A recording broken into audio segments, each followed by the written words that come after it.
ថ្ងៃនេះមានបងប្រុសម្នាក់គាត់យក Suzuki Viva សេរីឆ្នាំ2013យកមកវាយដូរជាមួយនឹង Calypso Ori ម៉ូតូរបស់ខ្មែរយើងបងសម្រាប់ Viva របស់គាត់គឺខ្ញុំលក់ចេញវិញតម្លៃធូរបងម៉ូតូស្អាតល្អហើយដៃជើងអីគាត់មានបែកបាក់មានអីដែរបើនិយាយពីក្បាលកាឡាម៉ាស៊ីនតានេះឲ្យថាម៉ាស៊ីន M ដែលស្រួលហើយម៉ាស៊ីនងុំបងមកដែលត្រូវការអីអាចមកយកបានណាបងតម្លៃតុនធូរឯងអាចតម្លាក់ទៅមកខាងខ្ញុំបានគាត់វាយដូរជាមួយនឹង Calypso Ori 023មកទឹកស្លាកលេខកំពុងរៀបចំចាក់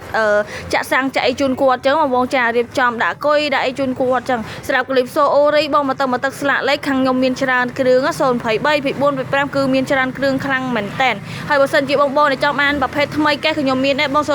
026បងចាឬមួយបងចង់វាយដូរចង់លក់ចង់ទិញឬមួយបងរំលោះអីបងកុំភ្លេចតាក់ទងមករកពេកហាងលលយតាម Telegram តាមលេខទូរស័ព្ទខាងក្រោមសម្រាប់បងដែលចង់លក់ចង់វាយដូរបងអាចយកមកដល់ទីតាំងហាងផ្ទាល់បានបងមើលម៉ូតូជាក់ស្ដែងគួរថែមឬមិនថែមចឹងបងបញ្ជាម៉ូតូតតែមានកាត់គ្រីក៏ដាក់ទិញលក់អីត្រឹមត្រូវបានខាងខ្ញុំទទួលវាយដូរនិងទទួលទិញយកបងចង់ឡើងព័ត៌មានច្បាស់ជាងនឹងអាចតាក់ទងមកខាងខ្ញុំបាន